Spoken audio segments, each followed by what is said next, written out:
Audience எப்படி பண்ணு அப்படி பண்ணு சொன்னாலும் எங்கள் மைண்டுக்கு எப்படி ஆடணுமோ அதுக்கு தகுந்த மாதிரி அடிக்கும். ஒரு அண்ணன் தம்பி மாதிரி பார்ப்பாங்கன்ற. அண்ணன் தம்பிலாம் கிடையாது, அதுக்கு மேலே அவங்க பார்ப்பாங்க. ஒய்ஃப் என்ன சொல்லுவாங்க? நம்ம சொல்ல போனால் டான்ஸ்லாம் என் ஒய்ஃபே விழுந்தாங்க. டான்ஸ் போடுறது தெரியும், நான் சொல்லி தான் லவ் பண்ணேன், தெரியும் சொல்லிட்டாங்க. கல்யாணத்துக்கு அப்புறம் நீ என்ன அவ கூட ஆடுற, நீ என்ன அவ கூட ஆடுற அப்படிங்கிறவும் அந்த தொழிலை விடுங்க, உங்களுக்கு நாங்கள் பொண்ணு தரோம் அப்படின்னு தான் முதல்ல சொல்லியிருக்காங்க. இது எனக்கு என் லைஃப்பில் நடந்துருக்கு.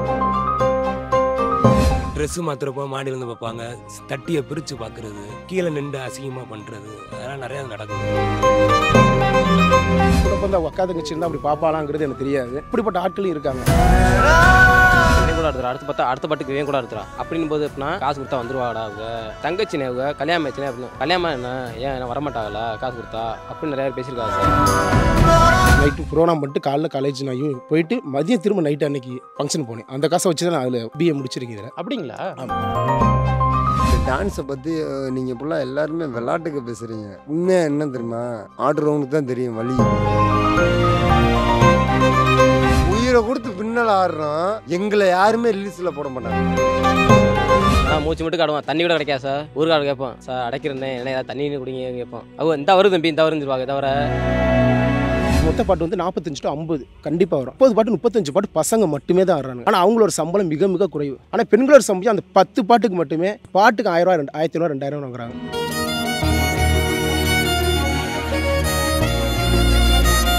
இன்ஸ்டா கேர்ள்ஸ் வந்திருக்காங்களா, அதை மட்டும் தான் பார்ப்பாங்க. இன்ஸ்டா கேர்ள்ஸ் இல்லையா, நீ டம்மி வீட்டு போ. இந்த இப்படிலாம் கை காட்டுவாங்க. இதெல்லாம் என்னன்னு தெரியுமா, நான் மேலே ஆடிக்கிட்டு இருக்கேன். இப்போ எங்கள் அக்காவை பார்த்து இப்படி கேட்குறேன், எதுக்கு கேட்குறேன்? ஆனால் கடைசி வரை அந்த ப்ராப்பர்ட்டி மெட்டீரியல் மாதிரி பின்னாடி நிற்கிறவங்களாவே முடிஞ்சிருது அவங்களோட லைஃப். நாங்கள் ஒரு 35 பாட்டு 40 பாட்டுக்கு ஆடுறோம். மீடியாவில் பூரா முக்கால்வாசி இந்த லேடிஸ் தான் நீங்கள் போட்டு விடுறீங்க. ஏன் சார் எங்களை போட்டு விட மாட்டீங்க? 4 பேர்த்த சந்தோஷமாக்குறவங்க கடவுள் சார். நாங்கள் டெய்லியும் 5000 பேர்த்த சந்தோஷப்படுறோம். நாங்கள் கடவுள் தான்.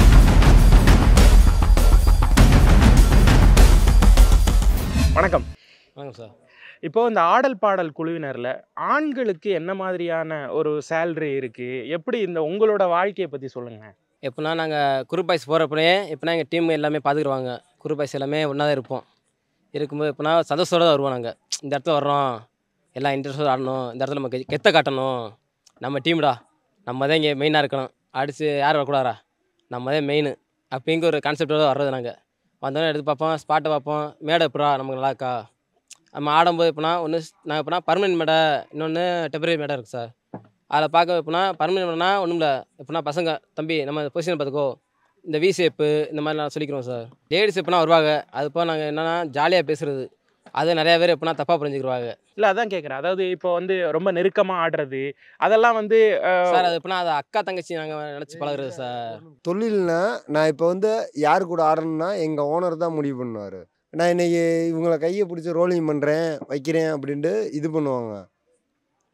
ஆனால் இது வெளியிலேருந்து பார்க்குறதுக்கு தப்பாக தெரியும். ஆனால் உள்ளுக்குள்ளே நாங்கள் இன்ன வரைய அவங்க கை கொடுக்குறாங்கன்னா எதனால எங்கள் மேலே நம்பிக்கைப்பட்டு தான் கொடுப்பாங்க.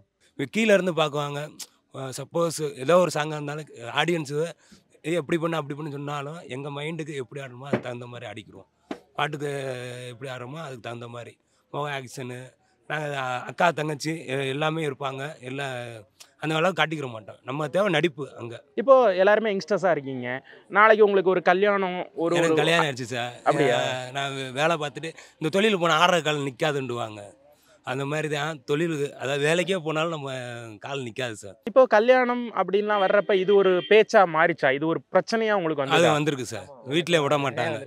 இப்போ ஒரு பொண்ணு கூட ஆடுறப்போ நம்ம ஒய்ஃப் யாராக இருந்தாலும் அது இதுதான், அதெல்லாம் மீறி தான் வரோம். ஏன்னா ஆடின கால் நிற்காது. இப்போ எப்படி உங்க ஒய்ஃப் என்ன சொல்லுவாங்க? இந்த மாதிரி பார்த்துருக்காங்களா நீங்கள் ஆடுறதெல்லாம்? பார்த்துருக்காங்க. நம்ம சொல்ல போனால் டான்ஸ்லாம் என் ஒய்ஃபே விழுந்தாங்க. ஓ, ஒரு இடத்துல ஆட போய் லவ்ல ஆயிடுச்சா? அதான் உண்மை. ஓகே. அப்படிலாம் தெரிஞ்சவங்க இப்போ ஒரு கண்ணுக்கு முன்னாடி வர பொண்ணோட ஆடுறப்ப அது வந்து யாராக இருந்தாலும் அது இருக்க தான் செய்யும். இப்போ நீங்கள் சொன்னீங்கல்ல இந்த கல்யாண விஷயங்கள்ல என்னென்ன சிக்கல்கள்லாம் வருது சார் நான் என்ன சொன்னால் கல்யாணம் பண்ணுறதுக்கு முன்னாடி எப்படின்னா இந்த டான்ஸ் ஃபீல்டு தான் சார் ரொம்ப லவ் பண்ணேன் சார். அதில் ஜாலியாக இருந்தேன், எந்த ஒரு பிரச்சனையும் இல்லை. வீட்டுக்கு வருவேன், சம்பளம் கொடுப்பேன், ப்ரோக்ராம் எதுவும் அவ்வளோக்கா ஸ்டே பண்ணுறது எதுவும் சொல்ல மாட்டாங்க. இப்போ எப்படின்னா லவ் மேரேஜ் தான் நான் பண்ணிக்கேன் சார். லவ் மேரேஜ் பண்ணவுமே ஒன்றும் இல்லை, டான்ஸ் போடுறது தெரியும். நான் சொல்லி தான் லவ் பண்ணேன். இந்த மாதிரி டான்ஸ் ஆடுறேம்மா எல்லாமே இதுமா டிஜே அப்படியே டான்ஸ் ஆடுறேன் எல்லாமே. ஏன் சரின்னு சொல்லிட்டாங்க. கல்யாணம் பண்ணதுக்கப்புறம் நீ என்ன அவ கூட ஆடுற, நீ என்ன அவ கூட ஆடுற அப்படின்னு சொல்லவும், அம்மா அவனை தெரிஞ்சமா பண்ணுறேன், மிச்சப்படி தப்பாக பழகலை. அக்கா தங்கச்சி எல்லாருமே சொல்லி பழகுறோம்.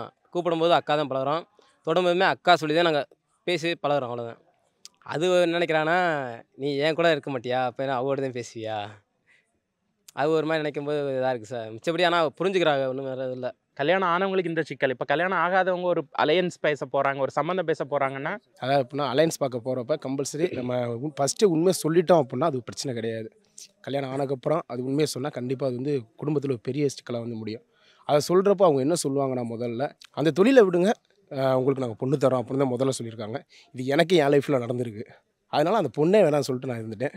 இது வரைக்கும் நான் அப்படி தான் இருக்கேன். எப்போ அது ஓகே சொல்கிறாங்களோ பரவாயில்ல, அதை அனுசரித்து இருக்கக்கூடிய ஒய்ஃப் இருந்தால் கண்டிப்பாக மேரேஜ் பண்ணிக்கலாம். பொண்ணு பார்க்க போன இடத்துல என்ன சொன்னாங்க? அவங்க முதல்ல கேட்ட கேள்வி என்ன அப்படின்னா, இந்த தொழிலை ஃபஸ்ட்டு விடு, மற்ற நான் உங்களை கூட நான் பார்த்துக்குறேன், ஆனால் இந்த தொழிலை விட்டுருங்க அப்படிங்கிற மட்டும்தான் சொன்னாங்க. ஸோ அதனால் அது எனக்கு செட் ஆகலை, அதனால் நான் வேணான்னு சொல்லிட்டேன். கல்யாணம் ஆகிறத விட இந்த தொழில் தான் உங்களுக்கு பிடிச்சி? கண்டிப்பாக எனக்கு ரொம்ப நான் படிக்கிற காலகட்டத்தில், காலேஜ் ஸ்கூல் படிக்கிற காலகட்டத்தில் எனக்கு உதவுனது பெருசாக உதவுன்னு இதுதான்.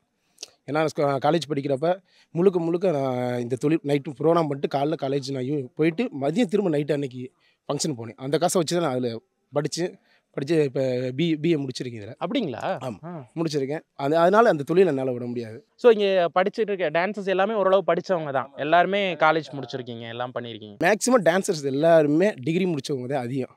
படிக்காதவங்க யாரும் அதிகபட்சம் இருக்க மாட்டாங்க. ஏன்னா அவங்களுக்கு எல்லாமே மெச்சூரிட்டி எல்லாமே இருக்கும். இப்போ நீங்கள் ஃபஸ்ட்டு ஒரு கேள்வி கேட்டிங்கன்னா இருக்கா, அதாவது எப்படின்னா இந்த கேர்ள்ஸு சேஃப்டியை பற்றி, அதுக்கே வந்து மீனிங் என்ன அப்படின்னா அவங்களுக்கு கண்டிப்பாக தெரியும். இதை ஒரு இந்த பொண்ணு இப்படி நினைக்க மேக்ஸிமம் டான்ஸரை பொறுத்தளவு என்ன அப்படின்னா கூட பிறந்த அக்கா தங்கச்சியாக தான் நினைப்பாங்க. அது வந்து எப்படி மாறுது அப்படின்னா, அவங்க அடுத்தவங்க சொல்கிறாங்களே, சொல்கிற வச்சு என்ன ஆகுது அப்படின்னா, இது வந்து தப்பான முறையில் ப்ரொஜெக்ட் ஆகுது. இதான் நடக்குது. இங்கே நிறைய பெண்கள் வந்து உங்கள் கூட நடனம் ஆடுறாங்க, எல்லாம் பண்ணுறாங்க.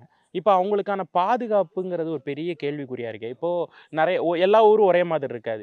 அப்படி நிறைய தொந்தரவுகள் ஆண்கள், நம்மள மாதிரி ஒரு ஆண் வந்து இன்னொரு பொண்ணுக்கு இந்த தொந்தரவு கொடுக்கும்போது உங்களுக்கு எவ்வளோ எரிச்சலாக இருக்கும்? கண்டிப்பாக கோவம் வரும். ஏன்னா சகோதரங்க கண்டிப்பாக அவங்க அக்கா தங்கச்சி அப்படி அந்த மாதிரி தான் மேக்ஸிமம் பழகும். அதில் ஹஸ்பண்ட் ஒய்ஃப் வைப்பாங்க. ஓகேங்களா? கண்டிப்பாக கோவம் நிறையா வரும். அது அந்த இடத்துல ஊரில் நம்மளால் காமிக்க முடியும். என்னென்ன பண்ணுவாங்க ஆக்சுவலாக? என்னென்ன மாதிரி? மேக்ஸிமம் தவறான சைகை காமிக்கிறது, வேறு மாதிரி கண்ணோட்டத்தில் பார்க்க. ஏன் கூட பிறந்த அவங்க அக்கா தங்கச்சி இருந்தால் அப்படி பார்ப்பாலாங்கிறது எனக்கு தெரியாது. அப்படிப்பட்ட ஆட்களும் இருக்காங்க, ஒரு சில ஊரில் கண்டிப்பாக இருக்காங்க. ட்ரெஸ்ஸு மாற்றுறப்போ மாடியிலேருந்து பார்ப்பாங்க, தட்டியை பிரித்து பார்க்குறது, இன்னொன்று வந்து கீழே நின்று அசிங்கமாக பண்ணுறது, அதெல்லாம் நிறையா நடக்கும் சார். அப்படிலாம் பண்ணுறப்போ நம்ம நம்ம எதுவும் செய்ய முடியாது. ஏன்னா அவங்க ஊர் நம்பி போயிருக்கோம், அவங்க தான் நமக்கு பாதுகாப்பு. அப்படின்றப்போ அவங்க செய்கிறப்போ ஒன்றும் செய்ய முடியாது அவங்கள. எங்களால் முடிஞ்ச வரையும் இது பண்ணுவோம். இப்போ ட்ரெஸ் மாற்றுறப்பெல்லாம் நீங்கள் தான் வந்து பாதுகாப்பாக நிற்கிறது எல்லாமே? ஆமாம், இந்த தர கட்டுறது எல்லாமே பசங்க தான் பண்ணுவோம். இதையும் தாண்டி இந்த தொந்தரவெல்லாம் நடக்கும்போது உங்களுக்கு எந்த அளவுக்கு ஒரு இதாக பயங்கரமாக வரும். அவனுக்குள்ள எதுவும் செய்ய முடியாது. நம்ம அடித்தாலும் அவங்க வேறு மாதிரி அவங்க ஊர், இன்னொன்று எதுவும் செய்ய முடியாது. போலீஸுக்கு பாதுகாப்பு இருந்தே இந்த இது நடக்கும். ஒரு ஆண் இப்படி பண்ணுறாப்புல இந்த மாதிரிலாம் இருக்காங்க அப்படிங்கிறப்ப உங்கள் மன ஓட்டம் என்னவா இருக்கும்? நம்மளும் ஒரு ஆண் தான், அவங்க டான்ஸர் பூரா வேற மாதிரி இருப்பாங்க அப்படின்னு நினச்சி பண்ணுறது தான் இது. அவங்க அக்கா தங்கச்சியாக நினைக்க மாட்டாங்க, டான்ஸர் தால அப்படின்னு ஒரு அசால்ட்டு தானே சார். இப்போனா ஃபீல்டில் வந்து இப்போனா நாங்கள் வந்து டான்ஸ் ஆடுறோமா சார், தொட்டு பழகுறோம், அக்கா தங்கச்சி சொல்லி தான் பழகுறோம் நாங்கள். அவளை பொறுத்த வைக்க அப்படின்னா இவ வந்து ஓகேடா அப்போ காசு கொடுத்தா வருவா அவளுக்கு நம்மகிட்ட, அந்த மாதிரி கேரக்டரில் போவா சார் ஒருத்தவங்க. நாங்கள் அப்படி பார்க்கல, நம்ம ஃபீல்டை பொறுத்தவரைக்கும் நமக்கு தெரியும், இவ அக்காடா இவட்ட எப்படி பழகணும், தங்கச்சி இது நம்ம எப்படி தான். டான்ஸ் ஆடும்போது எப்படின்னா நாங்கள் ரோலிங் பண்ணுவோம், எதுனா கை தட்டு ஆடுறோம், தூக்குறோம்னா ஒரு தங்கச்சிங்கிற முறையில் தப்பான மாதிரி தூக்க மாட்டோம் சார். எப்பயுமே தூக்கி ஆடுறது ரோலிங் பண்ணுறது எப்படின்னு அவங்க நினைப்பா, இவன் கூட அடுத்துறா, அடுத்த பாட்டுக்கு இவன் கூட அடுத்துறா அப்படின்னு போது எப்படின்னா, அப்போ எப்படின்னா ஓகே நம்ம காசு கொடுத்தா வந்துருவாடா அவங்க அப்படின்னு சொல்லி எங்கிட்டே வந்து நிறையா பேசியிருக்காங்க சார். தங்கச்சினே அவங்க கல்யாணம் ஆயிடுச்சுனே அப்படின்னு, கல்யாணம் என்ன ஏன் வரமாட்டாங்களா காசு கொடுத்தா அப்படின்னு நிறையா பேசியிருக்காங்க சார். நாங்கள் அதையும் தாண்டி இப்போனா பெண்களுக்கு அதனால தான் பக்கத்தில் நாங்கள் ட்ரெஸ்ஸிங் போட்டாலுமே லேடிஸ் மேக்கப் ஒரு பக்கத்தில் தான் போடுவோம். எப்படின்னா எப்படியும் எங்களை தாண்டி தான் வந்தாகணும். அப்படியும் நாங்கள் பாதியிலே நிப்பாடிடுவோம். ஃபோட்டோ எடுக்கும்போதுமே நிறைய பேர் வந்துடுவா சார். அப்படின்னா அவ கூட எடுக்கணும் அப்படின்வாங்க. நாங்கள் என்ன சொல்லுவோம்னா, இருங்க சார் ட்ரெஸ்ஸிங் மாற்றி வருவாங்க, கொஞ்சம் வெயிட் பண்ணுங்கள் எடுக்கலாம். ஆடி இருக்கும்போதே எப்படின்னா ஸ்டேஜ்லேருந்து தவி வருவாங்க நிறைய பேர், நீங்களே பார்த்துருப்பீங்க. அது எப்படின்னா என்ன சொல்கிறது, நாங்கள் தடுக்க முடியும், அதுக்கு மேலே சண்டைக்கு வராங்க, அடிக்க வராங்க எங்களையே. அப்போ என்ன முடியும், எங்கள் பொழப்பு எப்படியே வரையா, நம்ம லோக்கலாக தான் சரி சொல்லலாம். என்னத்தையும் பிழைக்க போகிற இடத்துல அவங்க எங்களுக்கு பாதுகாப்பு இருக்கணும். நாங்கள் அவங்களுக்கு பாய் கொடுக்க முடியுமா? அந்த மாதிரி நம்ம எங்களுக்கு பைக்கு இருக்குது. அது எல்லாரும் பார்த்துட்டே இருக்காங்க. என்ன பண்ண முடியும் நாங்கள் சொல்லுங்கள் அப்போ? இல்லை, இது டான்ஸை பற்றி நீங்கள் ஃபுல்லாக எல்லாருமே விளாட்டுக்கு பேசுகிறீங்க. உண்மையாக என்ன தெரியுமா? ஆடுறவங்களுக்கு தான் தெரியும் வலி. ஆனால் அதே மாதிரியே விட்டு கொடுக்க மாட்டாங்க. எங்களை வந்து விட்டு கொடுக்க மாட்டாங்க. பசங்களை வந்து ஒரு அண்ணன் தம்பி மாதிரி பார்ப்பாங்கன்ற. அண்ணன் தம்பிலாம் கிடையாது. அதுக்கு மேலே அவங்க பார்ப்பாங்க. நான் இப்போ கேட்குறேன், உங்கள்கிட்ட 1000 தரேன் நான். எங்கள் அத்தாச்சி வருதுன்னு 1000 குத்த போவீங்களா? போக மாட்டேங்க. அப்படி கிடையாது. உயிரை கொடுத்து பின்னால் ஆடுறோம். எங்களை யாருமே ரிலீஸில் போட மாட்டாங்க. சார் எப்போனா நாங்கள் எப்போனா உசுறு கொடுத்து ஆடுறோம். அதாவது ஃபஸ்ட்டு சாமி பாட்டில் ஆரம்பிக்கிறது சாங் முடிகிற வரைக்கும் மொத்தம் 40 சாங் சார் ஆடுவோம். 40 சாங் ஒருத்தர் எண்ணி பாப்பா உடனே வேணா 40 சாங் ஆடுறேன் அப்படின்னு கேட்பா எல்லாருமே. ஆனால் நாங்கள் ஃபஸ்ட்லேருந்து லாஸ்ட் வரைக்கும் பசங்க மட்டும் சார் உசுறு கொடுத்து ஆடுறது எல்லாருமே. என்ன பாட்டினாலும் சரி. ஃபஸ்ட்டு பாட்டு கிளம்பும் சாமி பாட்டு கிளம்பும் சார். 2வது பாட்டு லேடிஸ் ஆடுவாங்க. 3வது பாட்டு டக்குன்னு கிளம்பிடுவாங்க. அந்த ஒரு பாட்டு கேப்பில் நாங்கள் எப்போனா ஒரு 3 நிமிஷம் சார். அதுக்கும் நாங்கள் கிளம்பி ஆகணும். டக்குன்னு கிளம்பி அப்படியே ஆடுவோம். ஏன்னா மூச்சு மட்டும் ஆடுவோம். தண்ணி கூட கிடைக்காது சார். ஊருக்காடு கேட்போம். சார் அடைக்கிறேன்னே என்ன ஏதாவது தண்ணி குடிங்க கேட்போம். அவங்க இந்த வருது தம்பி இந்த வருதுன்னு தவிர நாங்கள் எப்படின்னா டக்குன்னு ஆனால் எப்போனா பாட்டு தான் பார்ப்போம். ஆஹா இந்த பாட்டா சரி டக்குன்னு ஏறணும் கிளம்புடா அவ்வளோதான் முடிஞ்சுச்சு. ட்ரெஸ்ஸை போட்டு அவசரமாக ட்ரெஸ்ஸை போட்டு கிளம்புவோம் சார். ஆனால் அது உங்களுக்கு தெரியாது. பாட்டு என்ன சொல்லுவாங்கன்னா இன்னும் வரலையா கத்துவாங்க ஒவ்வொருத்தவங்க ஆடியன்ஸு. என்ன ஓடிட்டே இருக்குது பாட்டு. ஆனால் நாங்கள் கிளம்புற எங்கள்கிட்ட வழி தெரியும். ஆனால் கடைசி வரை அந்த ப்ராப்பர்ட்டி மெட்டீரியல் மாதிரி தான் பின்னாடி நிற்கிறவங்களாவே முடிஞ்சிருது அவங்களோட லைஃபு. கேர்ள்ஸ் எப்படின்னா அதிகமாக மதிக்கிறது எப்படின்னா கேர்ள்ஸ் தான் பார்க்குறோம் அதிகமாக. ஆனால் பின்னாடி உசுறு கொடுத்து ஆடுறது பாய்ஸ் தான் அதிகமாக. உங்களுக்கே தெரியும் அது. ஆடியன்ஸை பொறுத்த வரைக்கும் எல்லாருமே அதுதான். கிளாமர் வந்தாலே போதும். இப்போ உங்களுடைய இந்த ட்ரூப்லேயே பொண்ணு பார்த்து கல்யாணம் பண்ணவங்கலாம் இருக்காங்களா? இருக்காங்க சார், இருக்காங்க. அந்த அந்த அந்த மனப்பக்குவம் ஏற்றுக்கிற மனப்பக்குவம் உங்களுக்கு இருக்குது சார். அதை பற்றி சொல்லுங்கள். அப்படி உங்களுக்கு தெரிஞ்சவங்க யாராவது கல்யாணம் பண்ணியிருக்காங்க அந்த மாதிரி? சார் அந்த ஃபீல்டில் வந்து பொறுத்தளவு மேக்ஸிமம் கல்யாணம் ஆனவங்க அதிகம் தான். அதில் வந்து எப்படி அப்படின்னா அதே ஃபீல்டில் லவ் பண்ணி கல்யாணம் பண்ணி சந்தோஷமாக இருந்தவங்களும் இருக்காங்க. அதே ஃபீல்டாலே பிரிஞ்சவங்களும் இருக்காங்க. அதனால் இது வந்து இந்த ஃபீல்டை பொறுத்தளவு என்னை பொறுத்தளவு என்ன அப்படின்னா நம்புறது வேஸ்ட்டு. நம்பிக்கை இருந்தால் கல்யாணம் பண்ணணும். இல்லையா நான் கல்யாணம் பண்ணக்கூடாது தான். ஏன்னா அதுக்கப்புறம் சின்ன ஒரு டவுட் வந்தாலும் அதனால் பிரச்சனை வந்தாலும் பிரிவுகள் தான் வருது, அதில் சேர்தல் வர்றது கிடையாது. அதனால் இந்த ஃபீல்டை பொறுத்தளவு என்ன அப்படின்னா கல்யாணம் பண்ணாலுமே அது நம்பிக்கை இருந்தால் பண்ணணும். என்ன தான் இருந்தாலும் நான் உண்மையாக இருக்கேன், நீ எனக்கு உண்மையாக இருப்பேன் அப்படிங்கிற நம்பிக்கை இருந்தால் பண்ணணும். இல்லையா கல்யாணம் பண்ணுறது வேஸ்ட். இப்போ ஒட்டு மொத்தமாக இந்த ஆடல் பாடலில் உங்கள் கூட ஆடக்கூடிய சக பெண்களை பார்க்குறப்ப உங்கள் மன ஓட்டம், அதாவது என்னைக்கா வருத்தப்பட்டிருக்கீங்களா அவங்களுக்காக? கண்டிப்பாக அது நிறையா நடந்திருக்கு. ஏன்னா நிறைய பொண்கள் மேக்ஸிமம் பொண்ணுங்க நிறைய பேர் வர்றாங்க. ஏன்னா ஒவ்வொரு நாளைக்கு ஒவ்வொரு பொண்ணுங்க இருக்காங்க. நம்ம டீம் கேர்ள்ஸ் இருக்காங்க. அதில் பார்க்குறப்ப ஒவ்வொரு ஃபேமிலி சுச்சுவேஷனுக்கு பார்க்குறப்ப ரொம்ப சங்கடங்கள்லாம் இருக்குது. உண்மையை சொல்லணும், ஒரு சோத்துக்கள் இல்லாமலும் இங்கே வந்தவங்க இருக்காங்க. ரொம்ப கஷ்டப்படுறவங்க தான் அதிகமாக இங்கே வர்றது. பணம் வச்சுக்கிட்டு யாருமே இங்கே வரல. எல்லாருமே ஒரு கஷ்டம், ஒரு சூழ்நிலை. அதுக்காண்டி மட்டும்தான் இங்கே வந்து ஆடுறாங்க. அதுக்காண்டி எல்லாரும் இந்த ஊர்க்காங்க பண்ணுறதா இருக்கட்டும், மற்றபடி இப்போ 4 பேர் பேசுகிறதா இருக்கட்டும், எல்லாருமே சகிச்சுக்கிற தன்மைக்கு அவங்க உருவாயிடுறாங்க அவங்க. ஏன்னா அவங்க உருவாகினா அதை மட்டும்தான் வருமானத்தை ஈட்ட முடியும். அந்த சுச்சுவேஷன் மாற தான் அவங்களுக்கான கெட்ட பேர்கள் அதிகம் இருக்குது. அதை எழுத்து நின்று ஃபேஸ் பண்ணாங்க அப்படின்னா கண்டிப்பாக கெட்ட பேர் வராது. அவங்க அதை சகிச்சுட்டே போகிறது லாஸ்ட்டில் பார்த்தா அவங்களுக்கான ஒரு கெட்ட பேராக தப்பாக மீனாயிரும் வெளியில் போய். இப்போ இந்த மாதிரி ஆடல் பாடலில் நடக்கக்கூடிய இந்த சீண்டல்கள், இந்த பேச்சு, கேலி பேச்சு, இதையெல்லாம் செய்யக்கூடிய ஆண்கள்கிட்ட நீங்கள் வைக்கக்கூடிய ஒரு வேண்டுகோளோ ஏதாவது ஒரு விஷயம் என்ன? இது மாறுங்க அப்படிங்கிறதுக்கு என்ன சொல்லுவீங்க? முதல்ல ஊரில் வந்து திருவிழா வைக்கிறது என்ன காரணம் அப்படின்னா கண்டிப்பாக எல்லாருமே என்ஜாய் பண்ணணும், நல்லா ஜாலியாக இருக்கணும், அதோட ஊருக்கு நல்ல பேர் கிடைக்கணும், நம்ம ஊர் வெளியில் தெரியணுங்கிறத நினச்சி தான் அவங்க நிகழ்ச்சி ஆடல் பாடல் வைக்கிற முழு காரணமே அதான். வெளியில் நாங்கள் தெரியணும், நேம் ஆகணும் எங்கள் ஊர் ஒன்று. 2வது என்ன அப்படின்னா பசங்க எல்லாருமே என்ஜாய் பண்ணி பார்க்கணும். மக்கள் முக்கியமாக பெண்கள் எல்லா ஊர்லேயும் பண்ணுறதுன்னா பெண்கள் நல்லபடியாக சந்தோஷம் பண்ணணும் அப்படிங்கிறது தான் வைப்பாங்க. ஆனால் அதுவே என்ன ஆகுது அப்படின்னா அப்படியே ஆப்போசிட்டாக மாறிக்கிறது. இது பசங்களுக்காண்டி அப்படி உருவாக்கப்படுகிறது. அப்போ பெண்கள் முக செலுக்கிற மாதிரி நடந்துக்கிறது அந்த நிகழ்ச்சி. அது நிறைய இடத்துல இந்த மாதிரி நடந்திருக்கு. அப்போ வந்து அதே பாட்டிக்காரங்க சொல்கிறது தான். அவங்க ஒரு ஃபஸ்ட்டு பேசி எங்கள்கிட்ட ஒன்று பேசுவாங்க, இந்த மாதிரி ஃபுல் டான்ஸ் தான் பண்ணணும் வைக்கணும் அப்படின்னு. ஆனால் அதுக்கப்புறம் என்ன ஆகுது அப்படின்னா அந்த ஸ்பாட்டுக்கு போனதுக்கப்புறம் நீ கிளாமர் போட்டால் மட்டும்தான் உனக்கு நான் பணம் தருவேன் அப்படின்னு சொன்னால் அந்த சுச்சுவேஷன் எங்களுக்கு அப்படியே ஆப்போசிட்டாக மாறிடுது. அதனால அந்த கட்டாயத்துக்காக கிளாமர் நாங்கள் போடுற மாதிரி அந்த இடத்துல உருவாகுது. இப்போ நீங்கள் ஃபஸ்ட்டு கேட்ட கேள்வியில்னா ஒரு நிகழ்ச்சி வந்து 3 முறை நிகழ்ச்சி நடக்கும். 3 முறை நிகழ்ச்சியில் வந்து பெண்கள் ஆடுறது வந்து மிஞ்சி போனால் அதிகபட்சம் 10 சாங் தான் ஆடுவாங்க. மொத்த பாட்டு வந்து 45 to 50 கண்டிப்பாக வரும். மீது 30 பாட்டு 35 பாட்டு பசங்க மட்டுமே தான் ஆடுறாங்க. ஆனால் அவங்களோட சம்பளம் மிக மிக குறைவு. ஆனால் பெண்களோட சம்பளம் அந்த 10 பாட்டுக்கு மட்டுமே 10 பாட்டுக்கு அவங்க வாங்குற சம்பளம் வந்து ஒரு பாட்டுக்கு 1000 1500 2000 வாங்குறாங்க. கணக்கு பண்ணி பார்த்தா அவங்க சம்பளம் அப்படி ஏறிட்டு போகுது. இது ஏன் பசங்களை ஏற்ற முடியலை? அதை உருவாக்குறது யார்? பசங்க இப்போ முதற்கொண்டு கீழே இதில் உண்மையாக சொல்லணும் அப்படின்னா பசங்க தான் ரொம்ப கஷ்டப்படுறதே இதில். பெண்கள் மிஞ்சி போனால் 10 பாட்டில் அதிகபட்சம் கம்போசிங் சொல்லி பச்சோம் அப்படின்னா 2 பாட்டு 3 பாட்டு தான் அதிகபட்சம் இருக்கும். மற்ற எல்லாம் அவங்களும் பிக்கப் தான். ஆனால் பசங்க அப்படி கிடையாது. பசங்க முழுக்க பண்ணுறதெல்லாம் கம்போசிங். அதுக்கு இப்போ அதிகபட்சம் ஒரு 8-10 கம்போசிங்காக இருக்கும். அதுக்கப்புறம் தான் என்ன பிக்கப் போவாங்களே ஒழிய அந்த கம்போசிங்கிறது கண்டிப்பாக இருக்கும். அதனால் கண்டிப்பாக சம்பளங்கிற ஒரு விஷயத்தில் கண்டிப்பாக ஏற்றணும். ஒன்று பசங்களுக்கு கண்டிப்பாக மேலே வரணும். இந்த மாதிரி என்னென்ன பண்ணுவாங்க? இந்த மாதிரி பாலியல் சீண்டல்கள் இல்லை கொச்சையா என்னென்ன பண்ணுவாங்க? நம்ம மேலே ஆடிக்கிட்டு இருப்போம். இவங்க ஃபோட்டோ இருக்கும்.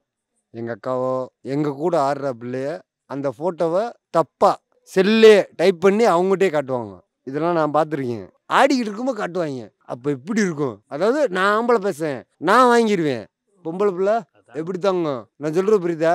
அவனுக்கு தேவை இன்றைக்கி வந்து ஜாலியாக இருக்கணும் அப்படின்னு வந்து தப்பாக சித்தரிப்பேன். இப்போ நாங்கள் போகிறப்ப அங்கே எதுவுமே இது பண்ணுவோண்ணா. 2வது நாங்கள் போயிட்டோம். இப்போ கேர்ள்ஸ் யார் வந்திருக்கா? இன்சா கேர்ள்ஸ் வந்திருக்காங்களா? அதை மாதிரி தான் பார்ப்பேன். இன்சா கேர்ள்ஸ் இல்லையா?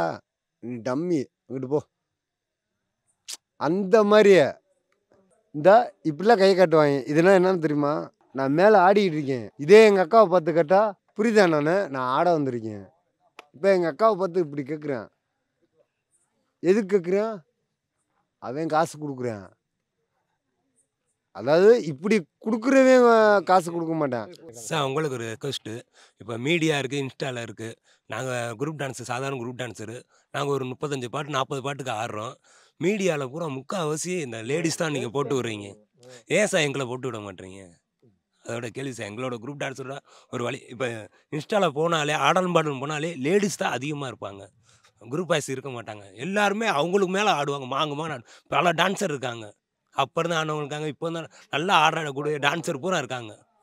அது ஏன் சார் நீங்கள் பண்ண மாட்டீங்க? பண்ணிடுவோம். அடுத்தது இனி வர்ற காலங்களில் அதெல்லாம் மாறிடும். ரொம்ப நன்றி. மனம் திறந்து நிறைய சார் விஷயங்கள் இன்னும் ஒன்றே ஒன்று பகிர்ந்துக்கிட்டீங்க. மட்டும் சொல்லிக்கிறேன் சார். 4 பேர்த்த சந்தோஷமாக்குறவங்க கடவுள் சார். நாங்கள் டெய்லியும் 5000 பேர்த்த சந்தோஷப்படுறோம். நாங்களும் கடவுள் தான் சார். நன்றி.